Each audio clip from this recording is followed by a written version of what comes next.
With the commish, Nate.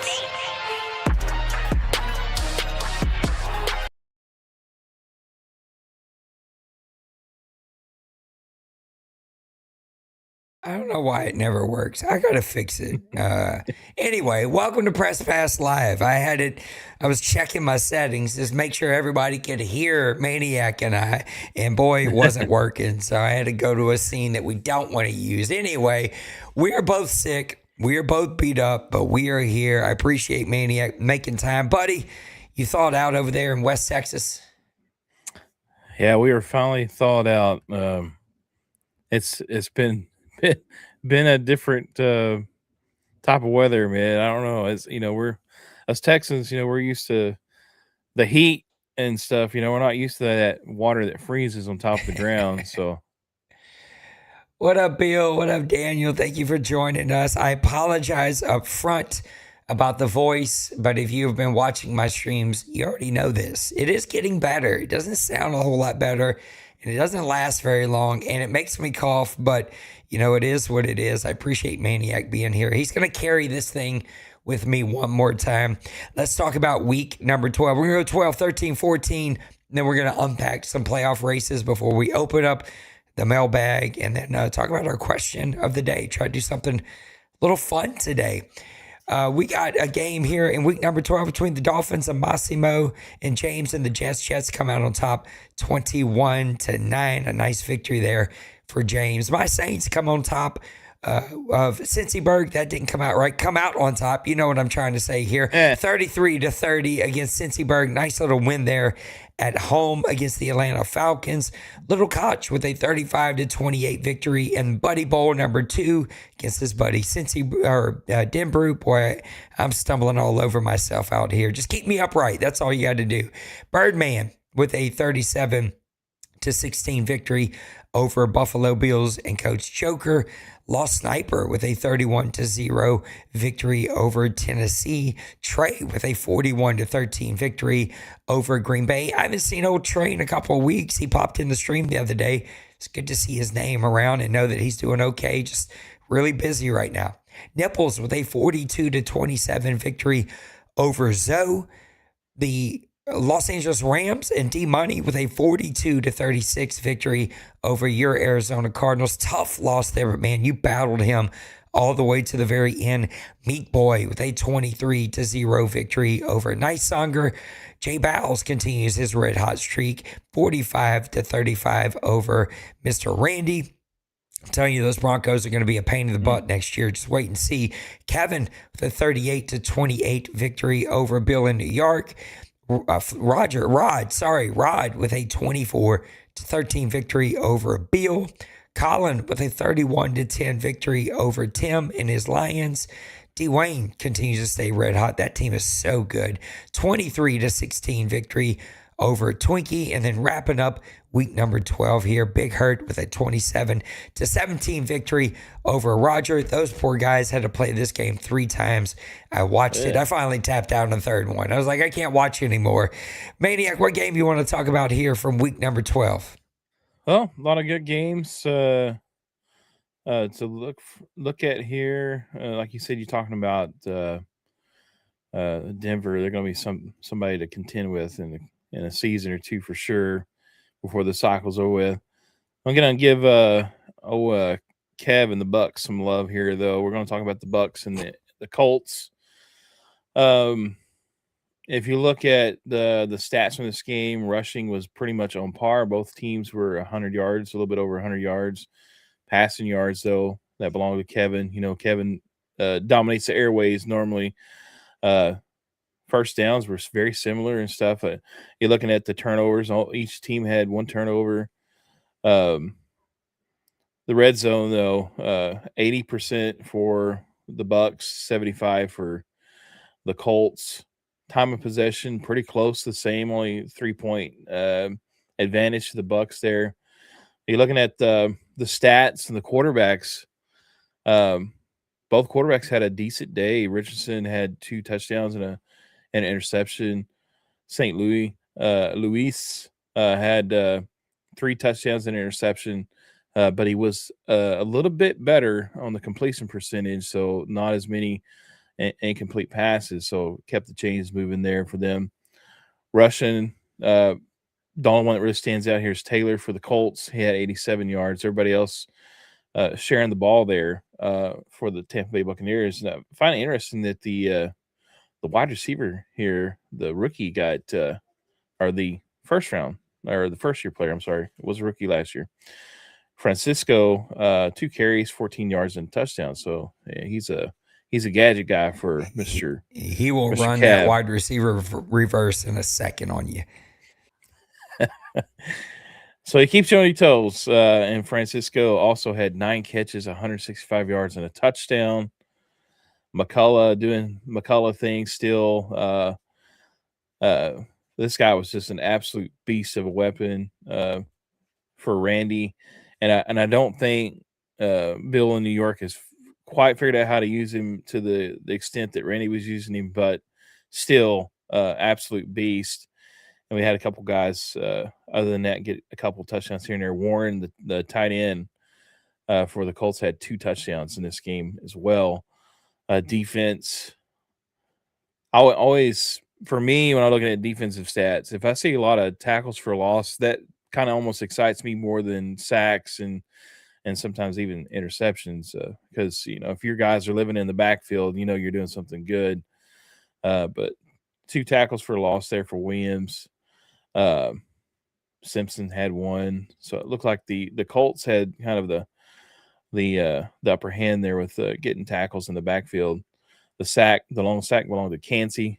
This guy, he's a beast. Every time I've played him, it seems like the last couple seasons or even the last couple Maddens, Kev usually has him as a beast, and he's just hard to stop. So, and Boner and Ward had a couple interceptions here. So Boner for the Bucks and Ward for the Colts here. So a good game though, nonetheless.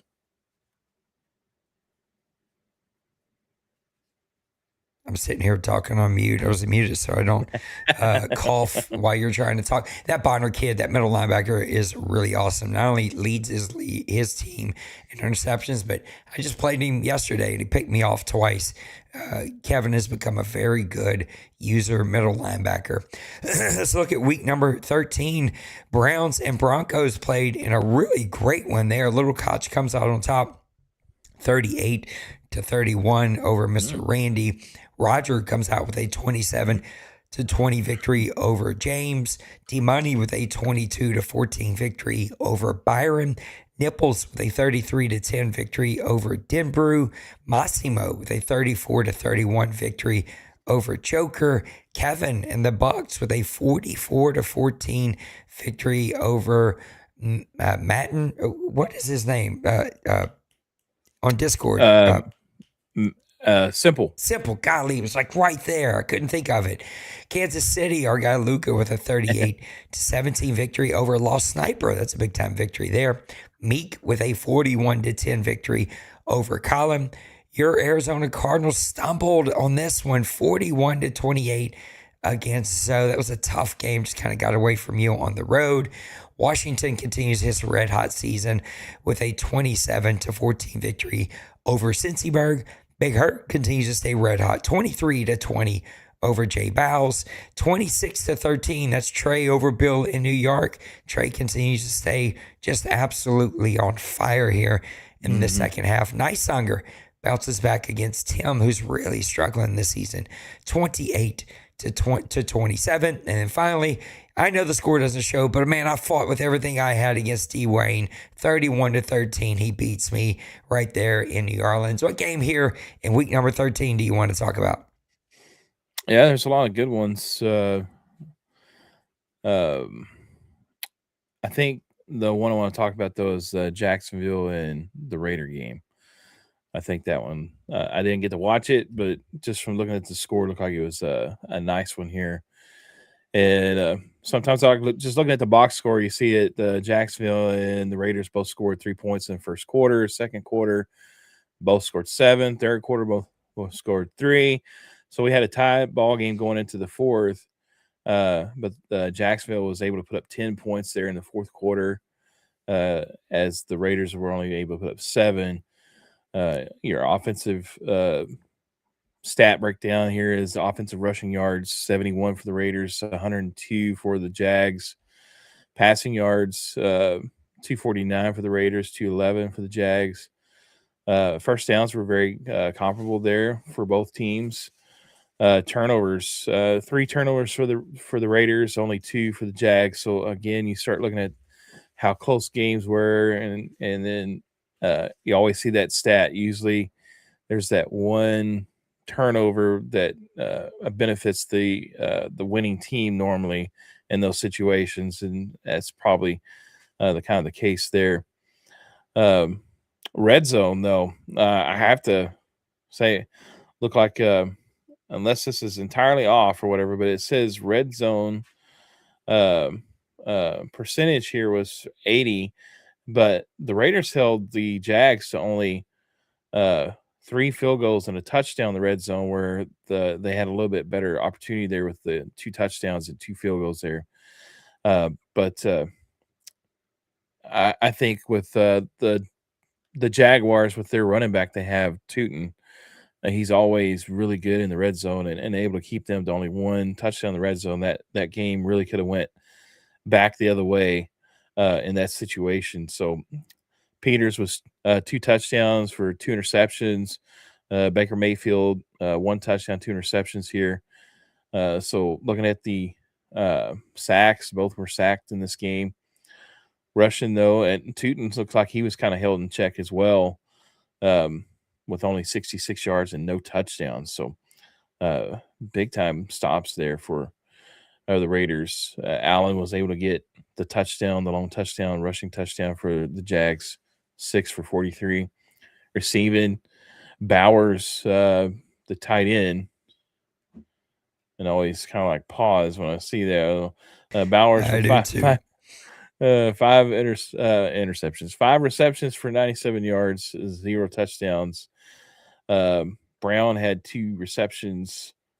Nelson had 4, and then Thornton. We've talked about this guy. He's leading the league in reception yards. He's leading the league with touchdown catches, and he was held to 2 catches, 37 yards. So that was impressive by the Jags defense. Defensive stats, I think the big stat here, again, we look at the tackles for loss. Lloyd, the middle linebacker for the Jags, had 3 tackles for a loss.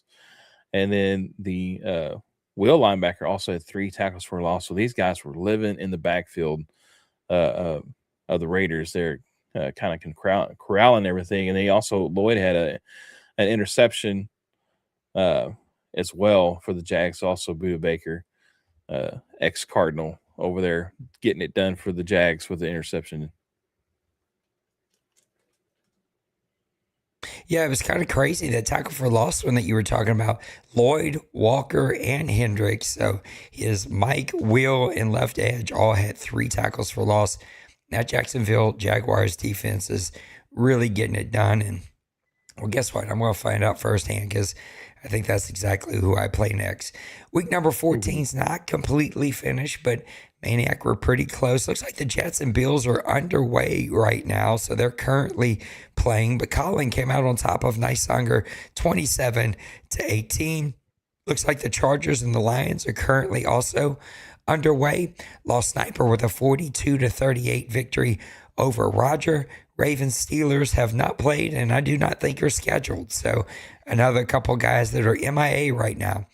Mr. Rod with a 34-28 victory over Twinkie. Excuse me, Luca, the 34-14 victory over Little Koch. It's a good game last night. Zoe with a 45-21 victory over Priest. They were able to run away with that one late. My Saints came out on top of Kevin's Bucks 20-10 in a good defensive battle there. Meat Boy with a 28-7 victory over Birdman. Didn't expect to see that, but Meat Boys really started to heat up here in the second half. D-Money with a 27-19 victory. I know you've lost twice, but boy, you gave him a fighter's punch there in both of those games, but he does come out on top 27-19. Dwayne, the 20-16 victory over Bill. Bill really making Dwayne earn that one. I almost sent Bill a message. I didn't, but boy, he made that quarterback for Dallas really struggle today, and that is pretty amazing because that guy is red hot right now. Big Hurt with a 40-23 victory over his buddy Cincyberg, and then wrap it up week number 14 here. We got our guy, Tennessee, with a 49-38 victory over Bill in New York. What game you want to talk about here in week number 14?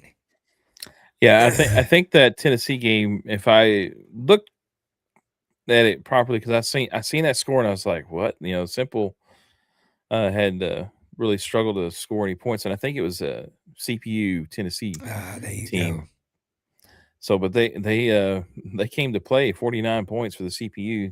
It's pretty impressive.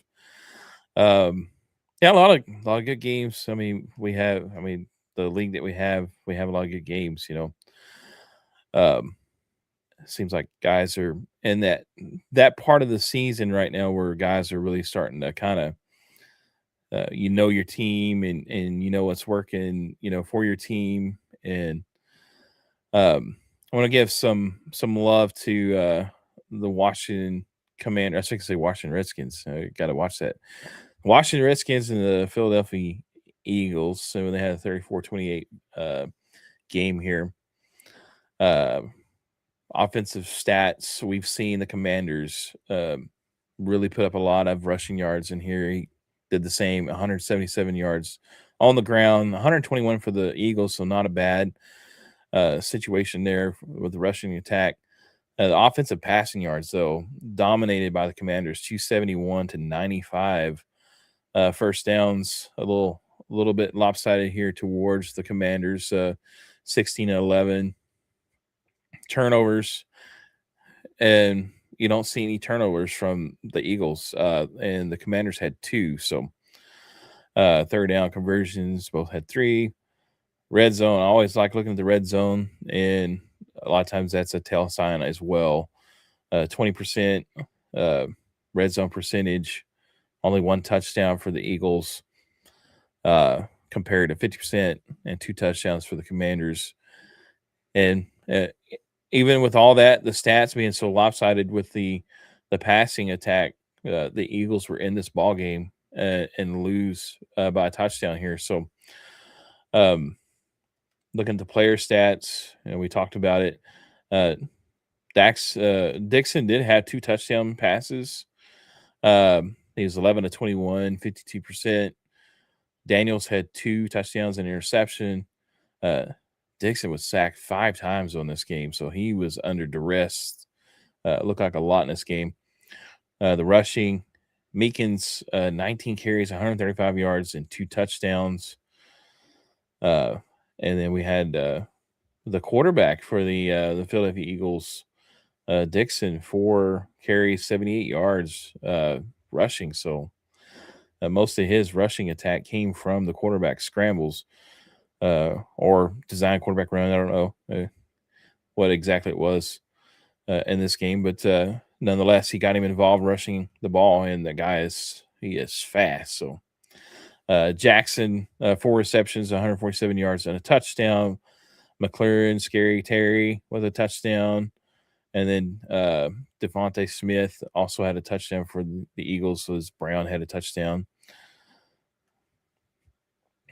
Defense, since we were talking about all the sacks that showed that the Commanders had here. So we're going to look at Peterman, the rookie from Texas, 6'4", 256-pound edge guy. Had a sack and a half here in this game.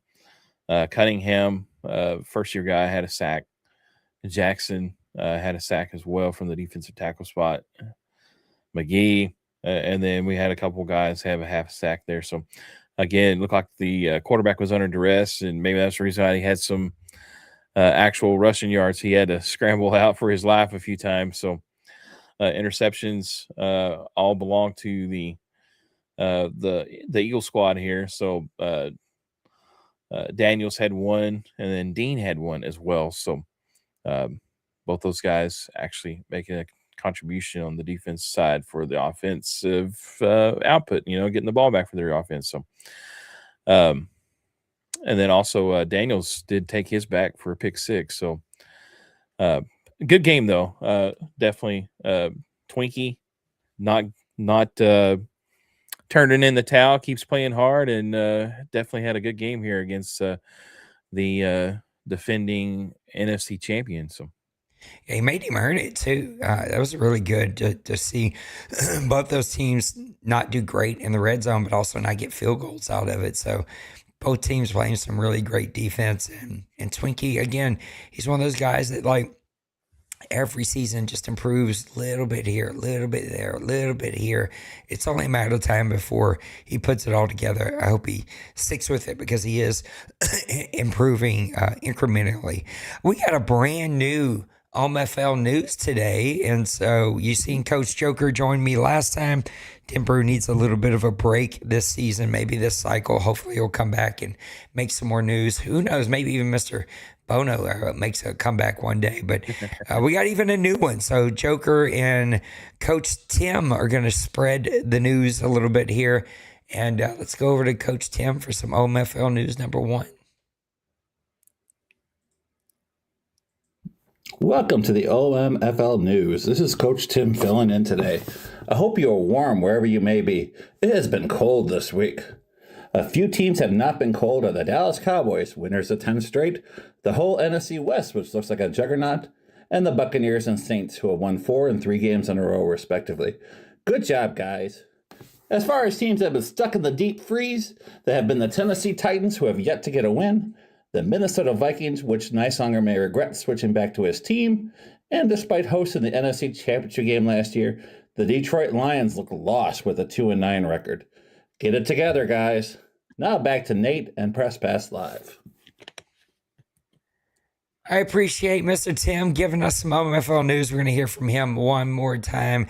Maniac, you ready to look at some OMFL playoff races? Let's do it, man. Let's dig into it a little bit, buddy. Here, a lot of playoff races to figure out. AFC North, a division that you and I talk about every single season, one that is filled with powerhouses. Man, this is a confusing one to wrap my head around this year.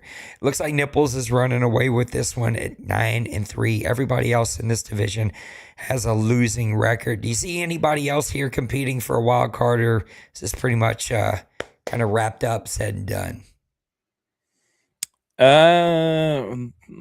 From what I see from the rest of the AFC, I think this is pretty much wrapped up and done. I think the Ravens are gonna go ahead and run the table probably, or at least lock up the AFC North for sure. I know there's always the variables or whatever, and Bill does a great job at throwing those out there with his graphics and stats and stuff, but I think this one's done. I think the Browns and Steelers and Bengals are all looking towards the draft, which the Browns have my first round. I want it back. Well, technically, on paper, Browns, Steelers, excuse me, Bengals are all in it technically because your 3 wild card spots are 9-3, 8-5, and 6-6. So far, it looks like a team with a losing record can get that last wild card spot. So we'll see. But I agree with you. I think Ravens and Nipples have this one sewed up. All those other teams are kind of playing for next year's run at it. AFC South, a division that has really taken a turn with Randy moving over to Denver. Jaguars with a 10-3 lead. And once again, we have another division with everybody else with a losing record. Colts at 6-7. Roger and his Texans at 6-7.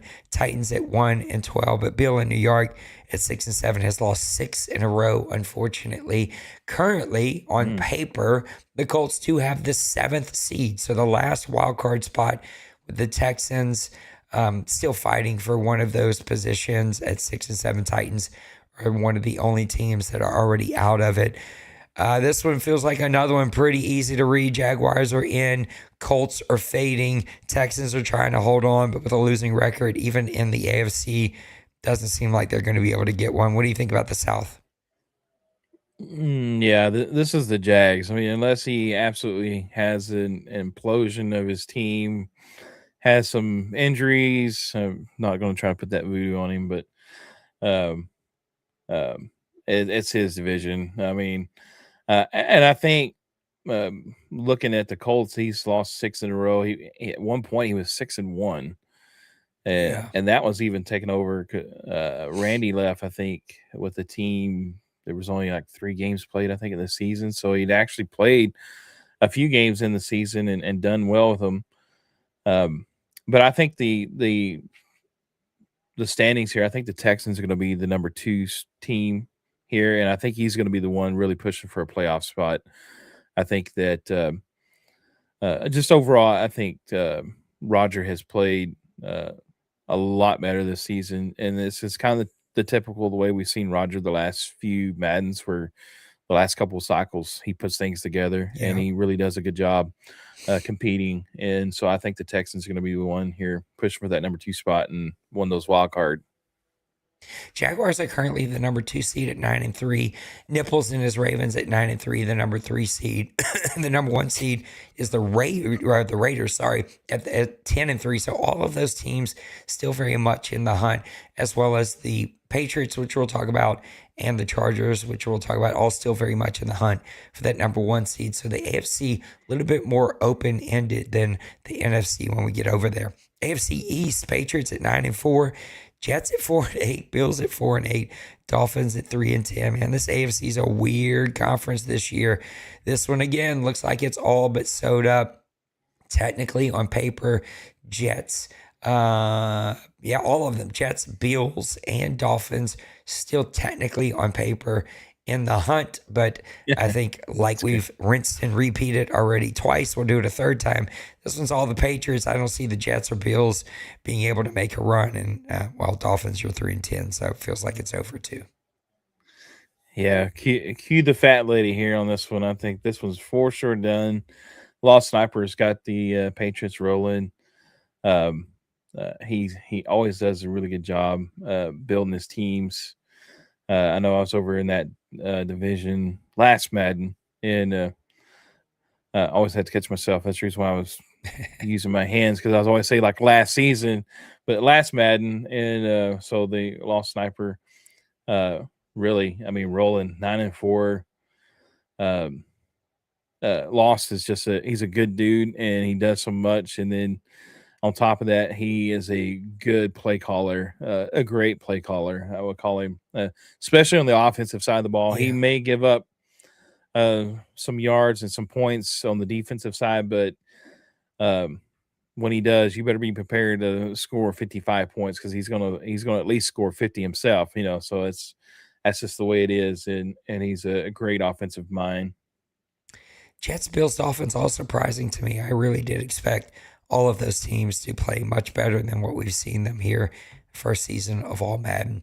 AFC West, wrapping up the AFC. I just got to let you know, Maniac's been talking all day about how great our games are here in the OMFL, and Well, these records are not showing you, but the AFC West, we actually got a little bit of a run here. You got the Raiders at 10-3, Trey and his Chargers at 9-3. Sharks make a little run here late in the season at 8-5. Randy, one of the few teams that are already out of it over there in Denver. I know that team wasn't built for him, but also feels a little bit like tank mode is happening. Let's go get some good draft picks and rebuild this team in my own image. On paper right now, it's going to be the Raiders are going to be the number 1 seed. The number 5 seeds are the first wild card. It's going to be the Chargers. And the number 6 seed is going to be the second wild card, and that's going to be the Chiefs. So all 3 of these teams are currently in, and I pretty much think they're all going to be in. You got a 1-game lead there for the Chiefs in that wild card, and the Colts are fading really fast. What's going to be fun is what happens between Raiders and Chargers as they come to the end here. Raiders lose this week. Chargers on a 3-game winning streak. Chargers are making a run here. Do they overtake the Raiders? And then who gets that number 1 seed here in the AFC? Man, we got a fun race here in the West and for that number 1 seed. Yeah, this one, mercy. I had a bubble coming up in my throat at the same time I was trying to talk. It was kind of weird. I wish I had a bubble because my voice sounds terrible. What up, Simple? What up, Bird? The Raiders have been one of the hottest teams this season. Yeah. I know he just had a loss, but it seems like he's been really close in every one of his games so far, and I think that speaks highly of his offense. I think at times he kind of has the same problem that a lot of those guys do, and just like when I talk about loss, he tends to give up a lot of points, but he will score 9 out of 10 times more than what you do, even though he may give up a good amount. So a very good offensive mind. Trey, though, he's getting hot, and this is the wrong time. If you're playing against Trey, this is the wrong time to be playing Trey because Trey is warming up and he's getting his playoff sprint shoes on and getting ready to make his run. So he's 9-3. I wouldn't be surprised to see him sneak in, take the top spot here and win this division. But I really think you after looking at all the rest of the divisions in the AFC, I think you have to say that there's going to be 3 teams coming out of this division in the playoffs. So I think there's no doubt that last playoff spot, though, in the AFC is going to be interesting because that's going to come down to quite a few teams. Like we said, there's a lot of teams still in the hunt, which is kind of crazy, but it'll be interesting to see. So, yep, it's going to be a really fun race to see who can actually win there in the AFC. Now, let's talk about what arguably is the most powerhouse conference here in the OMFL, the NFC, and I think there's a mailbag question about it. This is the division no one wants to win, but everyone wants to win. The NFC North, you got Colin in the lead at 7-6. Packers and Priest at 5-8. Lions and Tim 2-10. And the Nice Hunger and his Vikings at 2-11. Currently on paper, it feels like the Lions, the Packers. Yep, Packers officially are out of it. So really, this was all about Colin. He has already won this division and wrapped it up, and everybody else is going home. Weird division here in the NFC North. That's crazy. Yeah, I mean, that's Colin's done a good job, and I think he started out kind of rough. Yeah. But he's made a couple of trades mid-season that have really. I think he's got Myles Garrett now on his team. So, I mean, he was always like pretty tough on the defensive front. So now you got Myles Garrett, arguably in real life the best defensive player there is, and in Madden, not much different outtake. He's very good. 99 overall X factor. You add that to your defensive line, it's going to do it at least by marginal some help there somewhere. So I think he's built again a good squad. So he may be one of these ones that we look at and he gets in the playoffs. Like his record shows 7-6, and all of a sudden he's in the NFC Championship game. So that could very well be the case here.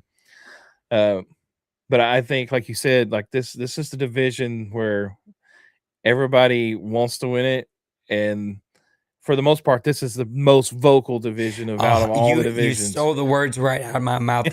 I was going to say the division that talks the most trash, and they show up with a 7-6, 5-8, 2-10, 2-11 records. So they know how to keep it interesting, but They do. They're entertaining guys. Yeah. They've yet to put it all on the field yet. So, but And the they're nicest always guy tough. out of all of them that talk no trash, he's going to win the division this one. We're just giving you guys a hard time. I love the trash talk. I love the engagement. But yeah, I'm looking for this division to turn things around a little bit. NFC North, you got the Buccaneers 8-5, Panthers 8-5, Saints 6-7, Falcons 4-9. My Saints are barely hanging on to just a thread of hope here, but this one's all about the Buccaneers in the division lead. They're currently the number 3 seed at 8-5. Panthers right behind them. They are currently fighting for a wild card spot. That's the crazy thing about the wild card NFC. The leaders currently in the wild card are 10-3, 9-4, 9-4. So figure that out. Panthers fighting for their lives, trying to get in, still alive at 8-5. What do you see happening here in the NFC South? This is an interesting division here. Bucks, Panthers both tied 8-5, but also riding a 1-game losing streak here. Falcons, you never know. Cincy Bird, you think he's in tank mode, and then you play him, and then he ends up putting 40 points on you. So it just you never know about the Falcons here at this point, but they're definitely out of it. Your Saints, though, I still think your Saints are one of the more intriguing teams because, again, I've said this before, and I know you've always I quit talking about my team, whatever, but your defense is playing really good, in my opinion, and you don't have as much, I think, on your defense as a lot of guys do, and you're still in your own division right now. You're allowing the least amount of points in your division. Your offense is still struggling. You still got young players here all over the place, and so I just think once your guys kind of mature, upgrade, whatever, a little bit more.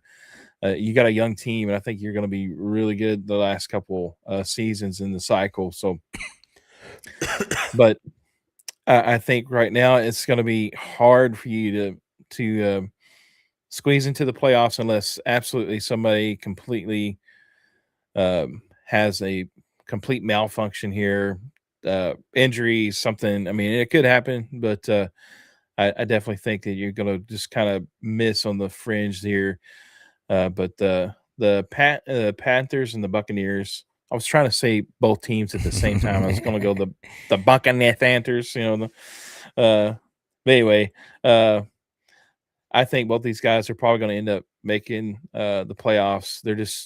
They're really good at what they do, and man, they're offensively, and then when they need to, they show up on defense, and I think that's what makes them different. Yeah, I think the Panthers are going to win this division. It's going to be a really fun race coming down to the end. I do play the Buccaneers in week number 18, so that'll be a fun game to wrap things up. I do agree with you. I think I'm going to fall a little short. I did play with a backup quarterback for a majority of this season. I do have my starter back, though. He's playing some pretty good football. Our really only loss in the last couple of weeks has been Dwayne, and I think that loss showed me that just you got to have playmakers, and I just don't have any. My best player on my team is 93 overall. A lot of guys have several 99 overall guys. And so, excuse me, you can see that there's just a talent gap between my team and a lot of these playoff teams. So I do think the Panthers are going to win this division. Buccaneers are going to take a wild card. It's going to be a really fun division. I can't wait to see what happens next year in this division. I think it's going to be a really fun one to see how it plays out. NFC East, you got the Cowboys at 12-1. Boy, Dwayne has really come back this year with an absolute vengeance. The Commanders and Rod, he was the OMFL Bowl representative for the NFC last year. He's following it up with another 10-3 season. Bill and his Giants continue to build. Something about that offense that just kind of failed him this year. I do expect him to get that turned around. And then Twinkie, we've already talked about him, right there on the cusp, just not able to get over the hump. But man, he's making all these guys earn it whenever they play him. Right now, on paper, you got the 12-1 Dallas Cowboys and Dwayne. They're the number 1 seed. The number 5 seed is the Commanders at 10-3. Everybody else is already out of it. How do you see the NFC East playing out? I think the Cowboys take that number 1 seed. Commanders are going to take that top wild card. And good luck for anybody that's got to host the Commanders at their house. Yeah, this is the Cowboys. I think he's got wrapped up. He's rattled off 12 straight wins after losing the opener, which is impressive. Anytime you win that many wins in a row, it's impressive. And Dwayne's so impressive. He's almost gotten to where it's like, it's just the monotony. It's like, oh, well, here goes Dwayne. 13, 14 wins. It's there, so it's be expected. The Commanders, he did have a little bit of slip up, I think, in the middle of the season, and it looked like he might falter a little bit, but he has really turned it on the last couple of weeks, and he's rattled off 3 straight. So I definitely think, without a doubt, the Cowboys here, I think he gets the number 1 spot in the NFC, and then the Commanders are going to be that top spot for the wild card. Which I think that would make let's see, if Dwayne gets this top seed, then probably D Money is going to be the 2nd seed. So it's going to be crazy. Yeah, it is a crazy division with a lot of really good teams. And you and I were talking about it a little earlier, but Faber for the Cowboys, when that guy is as on as he was when he played me, it's like, good luck. I mean, I play really good defense, and his running back, McMullen, still ran for like 128 yards, breaking 5 tackles on a play. Faber's 89% completion percentage, which is why Giants and Beal, what he did this past week was so impressive. Really was impressive, holding Faber under 200 yards. Let's talk about your division now. NFC West, Rams 11-2, 49ers 9-4, Cardinals 9-4, Seahawks 9-4. And I don't want you to play woe is me. You've had a great season. I know you've hit a stumbling block here as late. You've had an amazing season. Currently, on paper, D-Money, and the Rams have the number 2 seed at 11-2. The Cardinals, the number 6 seed at 9-4. 49ers and Zoe at 9-4. Those are the number 6 and 7 seeds. And then the Seahawks right on the outside looking in right now at 9-4. Can you imagine being tied for 2nd place in your division and you're outside the playoffs looking out? Man, the Seahawks, they are itching to get there. We've got a great division full of great owners. I'm going to go ahead and give my thoughts. I think the Rams win it. Of course, they got a 2-game lead with like 4 to play here, 3 to play here, whatever the number is, depending on who's played here in week number 14. Zoe is playing really good football. I don't know the schedules here of these teams. Your Cardinals, I know you've hit a rough skid here, but man, you've played such good football. I really look for you to turn things around. Meat Boy is scary hot right now. He is just playing really great football. 280 yards allowed, 379 yards. I think the Seahawks are going to sneak in and get a spot. I think your Cardinals hold on to the spot. Look for Zoe just to get tied and be left on the outside looking in. How do you see your own division playing out here? Yeah, I don't know. I mean, I think I'm trying to look at their schedules right quick. So Seahawks have the Rams, 49ers, Cowboys, and Packers left. Let's see. 49ers have Browns, Seahawks, Rams, and Bengals. Dang, that's a tough And then let's see, they got 2 or 3 really tough games left. I probably have the easier schedule out of the 2 because I have the Vikings, and I'm not saying anything about anybody else. It's just on paper the easier schedule: Vikings, Packers, Bengals and Browns. I got to just say, that's the one thing I hate about being a commission in this league and a content maker is like, you can't just talk. You got to we all got to give these disclaimers of like, I don't mean easy, like, easy. It's like, come on, we're just talking football. Okay. Look at the records. You get why he's saying easy. We get it. Yeah. Because, any one of these guys could put an L on me. I mean, easily. So, but on paper, I do have the easier out of the group because I don't have any more division games. Can you So say all my the division games 49ers, Seahawks both one more time? Yeah. So the 49ers have Seahawks and Okay, big game there. Rams. Oof. Seahawks and Rams left out of So the that's four. tough. And then the Seahawks kind of role reversal have the same situation, but they also throw in the Cowboys in that schedule. Okay, I'm calling it out. Rams or Seahawks, 49ers, whichever one of you get in, you earned it, brothers. You have earned your way. Absolutely. That's a rough schedule to end a season on. I mean, Seahawks have the hardest out of everybody left. I mean, because he's got I didn't even look at the Rams, which, I mean, if you look at the Rams schedule, I'll take a little bit more time than. No, you're good. He's got Seahawks, Ravens, 49ers, and Vikings. So that's a pretty tough schedule too for the Rams. So any one of those things could play into that. I mean, Colin beat the Rams five weeks ago, 34-31. So I mean, anything's possible. That could happen, but realistically, though, like my remaining schedule is a little bit less daunting than these guys because just of the records that they're having to face against the number 1 and or number 2 and 3 teams in their division that are just stepping a step down from you, and then you have the number 1 team from another division for the Ravens, for the Rams, and then also for the Seahawks, you got to play the Cowboys, which are the number 1 team right now in the NFC. So it's tough. That is a super tough, but that's going to make that division race really fun. And so it's going to be fun to see how that one plays out. All right, we're going to go to another Tim OMFL mailbag news. And then we're going to open up the OMFL mailbag before we open up our question of the day. So Mr. Tim, take us away. Welcome back to the OMFL news.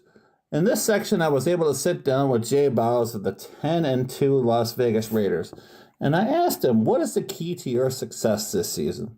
He says, I think success comes from the defense this season. I've been able to get key stops in critical situations. I've always been able to put up a lot of points, so being able to get key stops on defense helps you win a lot of games. I also asked, with the changes in the division from previous bends, what are the challenges you see? He says, I think we've always had tough owners in the division, but having Randy, the previous bowl champion, definitely adds tougher matchups in the division. Always nice to add new blood to the division for sure. I also asked him about Trey, since he won 2 games against Trey this season and opened a lot of people's eyes with those wins. And he says Trey is always tough. He's always been a force in the league, and when he is confident, he's hard to beat. I've been able to contain him a little bit, but as you can see, both our games were close. Barely beat him a second time on a last-second field goal. Interesting. What are your guys' thoughts? Back to you, Nate.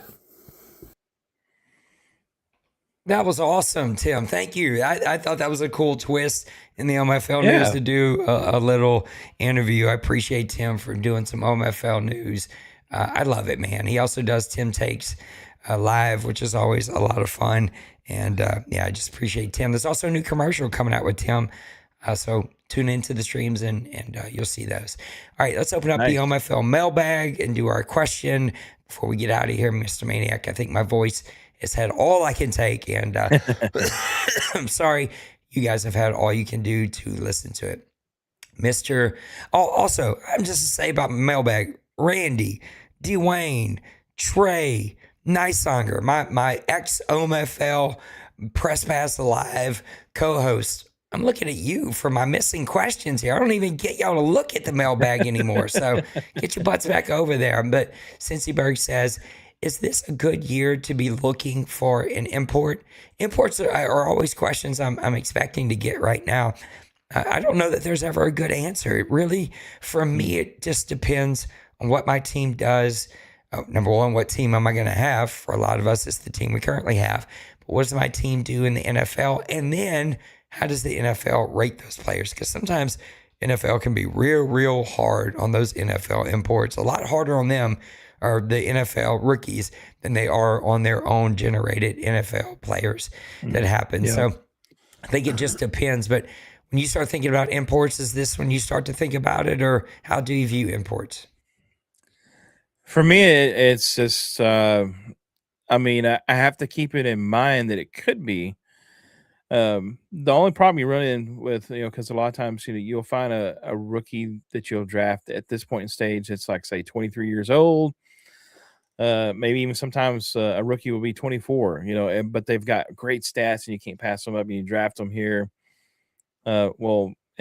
The import life, by the time we're done with this Madden, that's going to be an old man, in Madden terms. So, and not worthy of an import. But, sometimes you find those guys that are 21 and they're absolute beasts. And then you start going, okay, this guy might be a guy that I want to bring over and continue his legacy into the next Madden because, he's got longevity.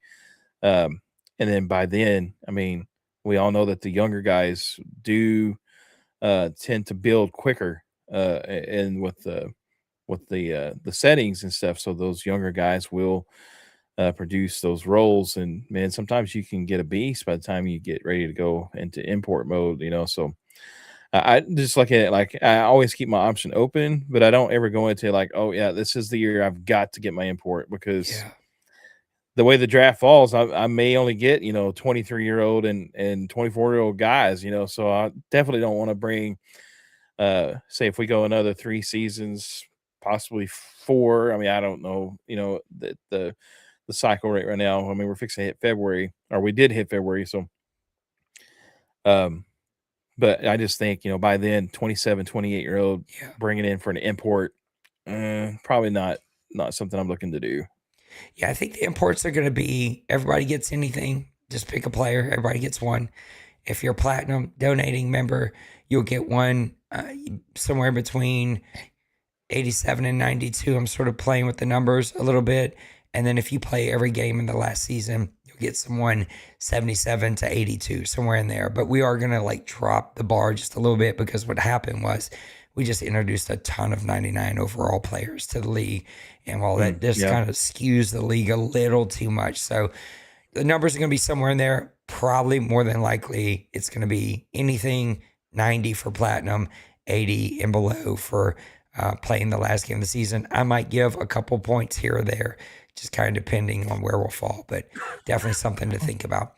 He says, since he brought the second question, do you think 3 teams from the NFC West make the playoffs? Who, if so, then who gets left out? You and I just finished talking about it. I think after hearing that schedule, man, that is a tough schedule. It's going to come down to 49ers and Seahawks. And man, flip a coin because both of them have a really tough schedule. If I had to guess, I would probably say 49ers get left out. But man, both of those have really hard schedules. Yeah, I don't know. Just it's either probably going to be. Realistically, I could be because right now I'm on a skid.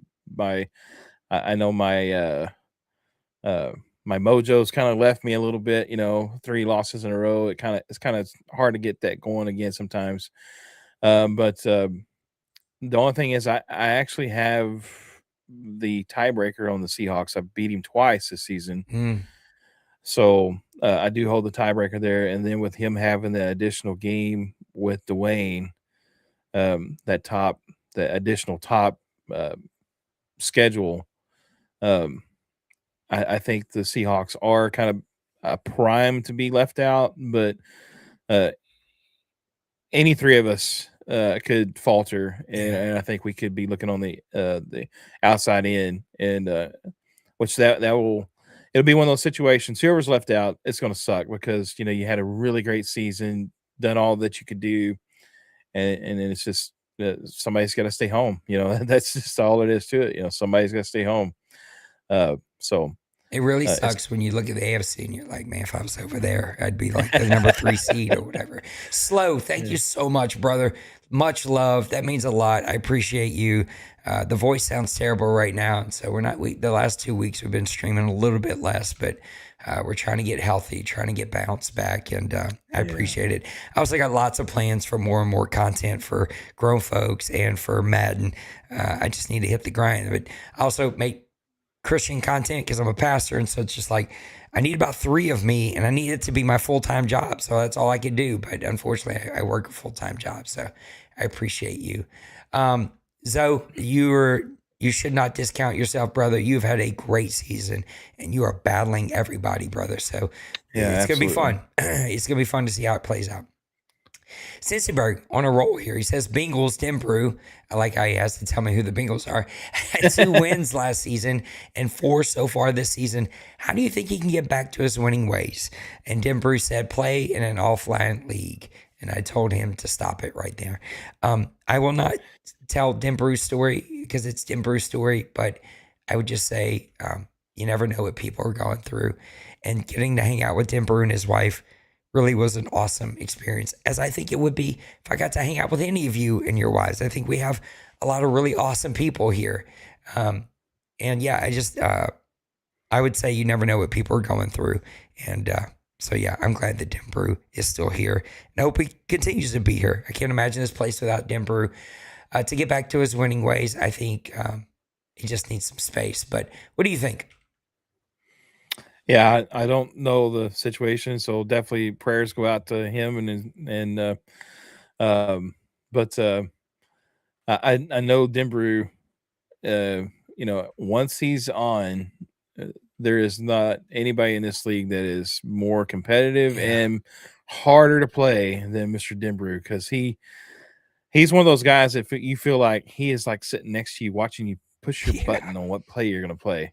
It's like I've played him so many times in last Madden. We had a couple really great battles in the playoffs, and it's like, okay, I've got this play, and I probably only ran it like twice the entire season, and I'm thinking like, okay, I've watched film and I see him. He always had this tendency to go over here and play ball, and he'll get back to his winning ways.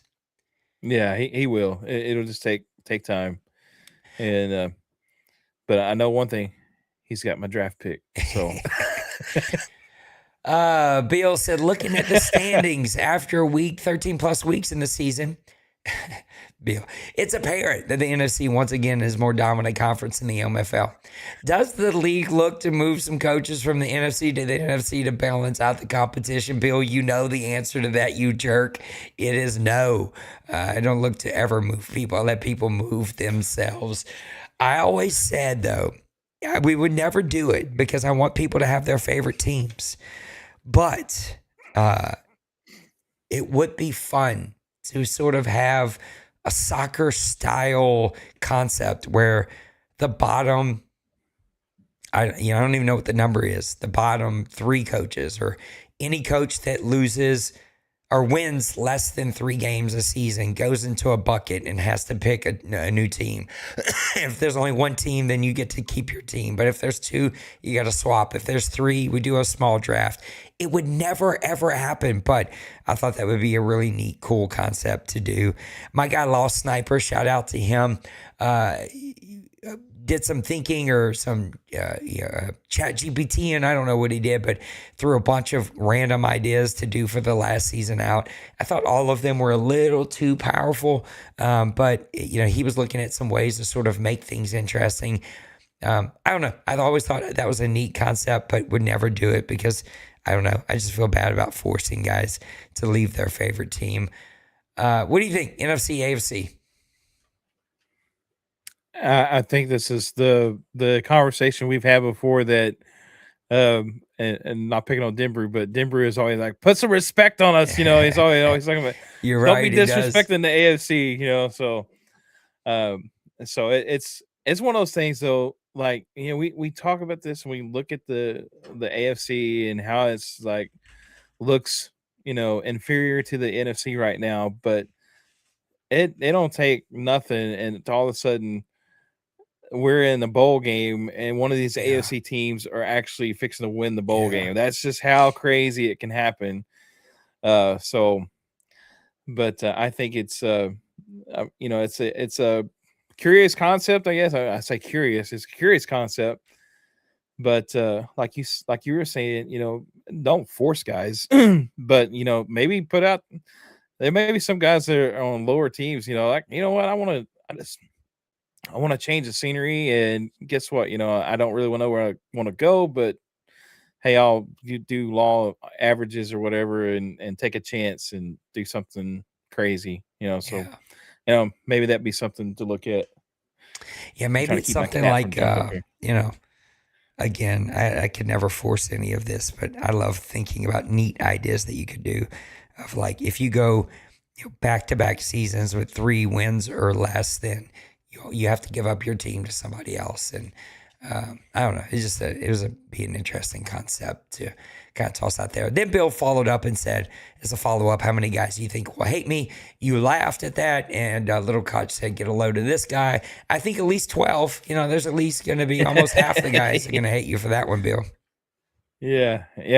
I don't think he would be the most popular guy on the Discord after that, which there I will say, tongue in cheek, that Bill is not the most popular guy. He's not the most popular guy anyway. So what's he care? And I hear he's a big, tall dude. So I'm really nervous about ever getting to meet him. That's going to be it for the mailbag. Again, calling out my old buddies who used to help me out with the show. Guys don't even look at the mailbag anymore. I'm looking at you to help get that mailbag, which has been really bad this season. The mailbag has been really, really low. All right, we're going to go to one quick commercial break. When we come back, we got a question of the day, and then I'm going to make Maniac talk about his new league, because it's been fun to watch those streams pop up, even though I seen one of them was named Ice, which is probably not the greatest name to ever have right now in today's world. All right, we'll be right back. Turf toe make you miss a kick, pulled hamstring snuff out your tush push, or emotional trauma from a drop pass costing you an OMFL bowl? Here at the Bull Medical Facility, we treat real injuries, the ones you think you got while playing beer league football. Whether you strained your eyes looking for your speed wide receiver, or a muscle cramp slamming on those hit sticks, or even the rare case of chokitis like me, we've got you covered. Bull Medical Facility, pro care for your not so pro pain. Just ask for Dr. Vikes MD. I can't wait to get Tim's commercial ready to go and let everybody see that. This voice has absolutely kicked the bucket, Maniac. All right, give me our last question of the day. I asked you, trying to do something fun and different. Also, I'm going to poke at my friend Maniac. He's got good ideas. You got to start giving me some good ideas here for Press Pass Live. If you could take anybody out for dinner, who would you take and why? In the OMFL, that is. Anybody in the OMFL? That's like anybody. Well, man, there's a lot of you guys that I would love to meet for dinner. I know Big Hurt. He comes because we've always, it's gonna be an always expensive seemed like dinner. we're either. I bet you that boy can put away some food. Yeah, I can too. I've done better though over the last year though, so I'm cutting back. I only eat 2 plates instead of 3. So but no, Big Hurt. Because we're always playing. We either play hockey, which we haven't played hockey in a while. That game has got some major issues with some cheaters, but and then there's, I would love to meet Dwayne. Because we're kind of both southern folks. I'm raising some livestock. He raised livestock. Yeah, that's I right. think he'd be a great dude to just chat with. And plus, we the 2 guys I just mentioned are Cowboy fans. So we definitely have something to talk about. But to keep this from being like too long, the first person I would go to would be you, man. I want to meet up with you because we've had such a a long history so far, and it's been, we've had our ups and downs, but I think we've had our more ups, and I call you friend, man, and I really do, um and I would love to just hang out and be able to, share a meal and just have fun and talk, the same we have right here, chew the fat, so but that would be what my ultimate goal would be, Such a to do that. Texas state. Chew the fat. I'll chew the fat as long as it's not on my steak. I'm a snake style. I ain't chewing no fat. It's got to be a fillet or something. I totally agree. I look forward to the day that I don't play the lotto, but my father-in-law does. So if he ever wins the lotto, we're gonna have a grown folks / OMFL weekend somewhere, and I'm just going to fly everybody in, and we'll all get to meet and have our wives and families hang out. That'd be awesome. I'd love to meet everybody. The guys that I've already gotten to meet, excuse me, were amazing. Of course, the board, I think the board's amazing. I think there's just some awesome people. Maniac, Lost, Dwayne. I've already got to meet Denver. Little Koch, I think, would be just great. Like all the guys there. I'm going to leave somebody out. And there's not anybody in the OMFL I wouldn't want to hang out with and meet. No. I think if I had to pick somebody and to pick about somebody that maybe people wouldn't think about, it'd be Shocks. He just seems like the sweetest, kindest, nicest guy. I think we'd immediately hit it off, and he's the kind of guy that you're like, man, I wish this guy was my buddy that lived really close. But I really could say that about everybody. There's not anybody I wouldn't want to meet up with and hang out with. There's probably some guys here that would not want to hang out with me, but there's definitely some guys I would like to hang out with. Just nice Sanger. I could go through everybody. There's a few guys I don't know really well, like Twinkie. I just don't know. I don't get a lot of time with him. Rod, he's still really new. Our Tennessee and Bill in New York. There's some guys pretty new that I just don't know very well, but I'd love to meet up with anybody, some really, really good humans around here. All right, Maniac, as we close the door here on another Press Pass Live, and I give this voice a break, tell everybody about the OMFL Custom. And before we do, we got a chat in the message from Denbrew himself. He says, am I going to have to call in and defend the AFC? Well, yeah, as long as you have losing records making the wild card, you will have to defend the AFC, Mr. Denbrew. But close it out, Maniac, telling everybody about OMFL Custom. Yeah, so we started up the Fun League. Afro Trace Friend is really good at designing logos and different things that he's done. For NHL, NHL kind of has some similar things like this, but and we got to talking several months ago. We wanted to do a custom league, and I kind of told you about it, and you said, yeah, just let me know what you need, and so we actually got a list of guys that wanted to join, and the cool thing about it was the guys that wanted to join said, just come up with a team. So like my team is Maverick Texas Mustangs. So it's just kind of a fantasy type teams, and we've got some very unique teams. So if you tune in and watch some of those, we've got like the Sacramento Mighty Mallards. It's some really cool teams, and it kind of adds some fun depth to the Madden. I know sometimes it gets monotonous and stuff, but this has kind of added us a different level. And so, but all these guys have joined up, and we've got some really cool teams. And the Ice team is actually the Ice Cats. So they're not named after ice, but the Winter Cats. Maybe that's what we should have named them. But anyway, that's. But we've got each division has two owners. We've got some open teams. If guys, if you find yourself you don't have nothing to do, send me a message. Jay Bouse today actually was one and said, hey, it looks kind of fun. You got teams? And it's like, yeah, so we got teams. So he picked the Arizona Fire Ants. So nice. He's gonna be the Fire Ant. So anyway, it's kind of neat. it's different and just adds a new flavor, a new level to the league atmosphere. And so far, guys are having fun. We had a fantasy draft to go along with it. That was murder. Yeah, But we did a pause draft for 2 days, and then the night of each of those days, we had a couple hours where we live draft. So that was how we got around that and stuff. It was fun. It was neat because, I mean, you own the team you build, you own. Some of the guys didn't, they just let the CPU build it, and I think they probably did a better job than some of us guys that were able to pick most of our picks. So, but the team that you have, the team is the team you built, and you own it. So, and you got to build from there. So, but anyway, it's fun, and we're fixing to start up the regular season. We're finishing up preseason, and we're playing.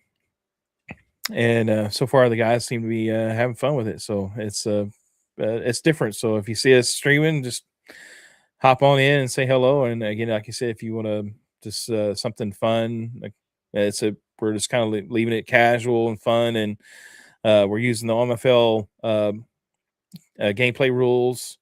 It's kind of a little different since we have CPU teams, with all the off season stuff. So we're kind of making up some rules there for that. But overall, it's just, the emphasis on just, having a good time, fun, and enjoy having these different type teams. I love it. Priest also running the coach league. So it's a coach mode lead here. Big Hurt took over OMFL, the Deuce, just to finish it out this cycle. And then it'll go back to you next cycle. And then we got the OMFL Custom. So there's like a lot of different options. We also have an old friend rejoin the server here today. John used to play in the OMFL many years ago, and he plays NBA 2K now, and he was looking at our 2K league, and I just told him that we definitely have guys that play, but we just have never had a leader for it to kind of get it going and keep it going. So he told me today that he's going to do something, and he showed me a logo that he had created for it. It's amazing. The Grown Folks Pro and Am NBA 2K League. And so we're going to make an announcement in the main chat today about that. That chat's already up. You can add that role and get going. Super sick logo that he had made. So I'll get him to post his logo. Should be a ton of fun. So a lot of options. I like to, even though my buddy Pooty does not watch my football streams, does not support my football streams, does not watch the OMFL, he's not a fan of the role or any of that stuff. I still like supporting him in shooters and enjoy playing the shooters with them. Got to stream a little bit of that last night. I kind of wish I didn't, though, so I go play in some of these other football leagues. There's a lot of fun things to get involved with. So a lot of things to get involved here in Grown Folks, and I appreciate all the guys who help lead those things. All right. I'm sick of hearing me, so I appreciate all of you for hanging out. Thank you, Maniac, for pushing through, even though you weren't feeling well today. And my wife is here home sick today, so she's not feeling well. It's going around. Protect yourselves, protect your family. Shout out to Bill, his message in the main chat about his daughter. I don't know if he wants me blasting that out on a stream, but congrats to her getting some absolutely super cool commitments from D3 schools to go play lacrosse. 4.0 GPA students. So congrats to Bill and his daughter. Wow. I feel like we've pseudo watched her from afar grow up in our chats as he has bragged on all the things that she's gotten to do. So thank you guys. I'm getting out of here. I love you. Take care of yourselves. Come join me tonight if I am streaming. I'm sure I will be. We'll see you tonight. Thank you, Maniac. Appreciate you, buddy. Yes, sir. Deuces.